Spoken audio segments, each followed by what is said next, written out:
une seule personne sacrifiée au détriment de tous dans la famille. Et ici, vous verrez, peut-être vous n'avez pas un fou, mais vous avez un de vos frères. Vous tous, quand on les regarde, on dit que celui-ci que vous voyez là, c'est aussi le fils Kadima, c'est aussi le fils Shabani. Et je dis, oh, laisse tomber, ça ne peut pas être un fils Kadima. Mais il est vraiment l'enfant de cet homme-là, sorti de la maman et le papa. Mais quand vous les regardez avec ses frères, il est opposé de ses frères et de ses sœurs. Vous les trouvez en train de boire ivre. Il se bat avec tout le monde. On les jette en prison. C'est une personne sacrifiée sur l'autel de la famille pour que les autres soient bien. Et très souvent, ce sont des gens qui étaient intelligents en grandissant. Parce que les fétiches n'acceptent pas n'importe quel sacrifice. Oui, amen. Qui c'est Nima Moutounion Sauté? On donne à quelqu'un qui a déjà une étoile depuis sa naissance. La preuve en est que vous croyez que tous les musiciens n'ont pas touché aux fétiches? Si, mais il y a des gens qui n'ont rien. Même les fétiches n'agira pas. Parce que les fétiches, ce sont des forces qui viennent se greffer avec ton étoile. Si tu n'as pas d'étoile, ça ne fera rien du tout. C'est pour cela dans la famille, on sacrifie très souvent soit le premier garçon, soit celui qui était intelligent. On va les sacrifier au détriment des autres. Vous voyez, il y a des familles comme cela. Et nous devons prier pour que cela soit brisé. Alors, avant-dernier point, troisième point, la captivité collective. La première partie, qu'est-ce que c'est la servitude collective? Ici, c'est toute la famille est dans la même situation. La situation qui se ressemble, la situation identique, la situation harmonieuse. Que vous soyez pasteur dans cette famille, que vous soyez prêtre, vous allez divorcer. C'est comme ça. Vous n'allez pas garder le mariage. Même quand on croyait qu'il lui au moins il est pasteur, il ne va pas divorcer, mais il a divorcé quand même. Ça veut dire que c'est une servitude collective. Vous tous, vous avez le même combat, la même forme de bataille. Ça se ressemble, vos cœurs s'échappent de ce combat-là. Ça peut être au niveau de la santé, ça peut être au niveau du mariage, ça peut être au niveau du travail, au niveau des études. Il y a des gens qui ne terminent jamais l'université. Deuxième gradué, troisième, tu tombes malade, tu ne finis pas. Il y a d'autres qui n'arrivent pas à avoir des enfants. Elles sont de belles femmes, elles ne se marient jamais. Et c'est comme ça depuis leur mère jusqu'à toutes ses sœurs. Ça, c'est la servitude collective. Il y a la ressemblance, les choses sont identiques et harmonieuses. Et nous voyons Israël qui était dans la captivité collective. Tout Israël était dans l'esclavage. Et quand il y a la servitude collective, la délivrance doit être aussi collective. C'est pour cela que j'ai appelé toutes les familles. Quand toute la famille vit les mêmes problèmes, vous ne devez pas prier vous-même. Vous ferez comme ça. Ça veut dire c'est comme si une seule personne veut libérer 12 personnes. Ça ne marchera pas. Il faut que vous vous mettez ensemble. Commencez un programme de prière qui va vous prendre même un mois ou 40 jours.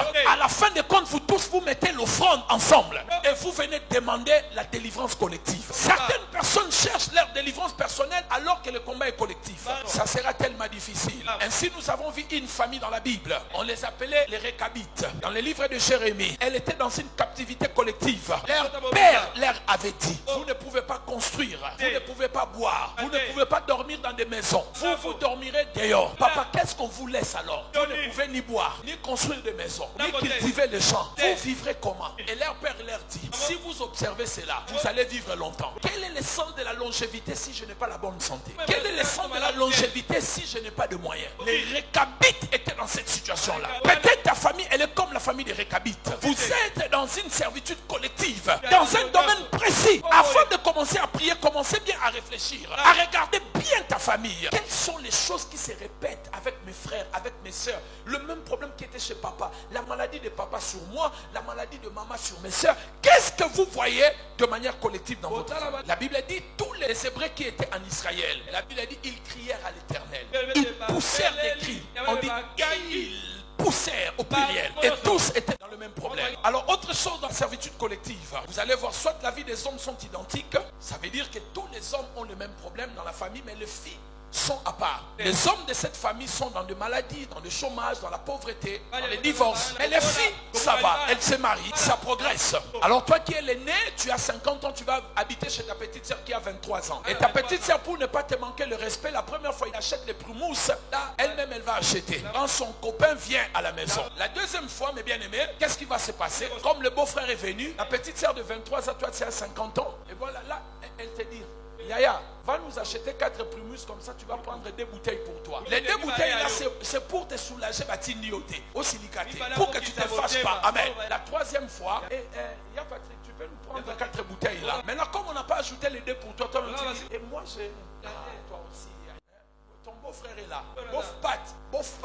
C'est lui qui t'appelle Bob Pat, il a 25 ans. Deux fois, il t'appelle Pat. Pat, toi aussi, tu veux prendre une bière. Papa, si vous ne cherchez pas la délivrance, tu appelleras ton petit frère, grand frère un jour. Vous allez l'établir chef de la famille sans pour autant qu'il y ait une réunion. Vous savez, quand il y a des deuils dans la famille, si ton père est le plus pauvre, vous savez ce qu'on va lui dire. Lokopolo va, Kingasani va annoncer là-bas. Lokopolo va couper les palmiers, met au coin. Mais le petit frère qui a l'argent, quand il arrive, tout le monde se tient debout. Ah, Yaya, c'est toi qu'on attendait.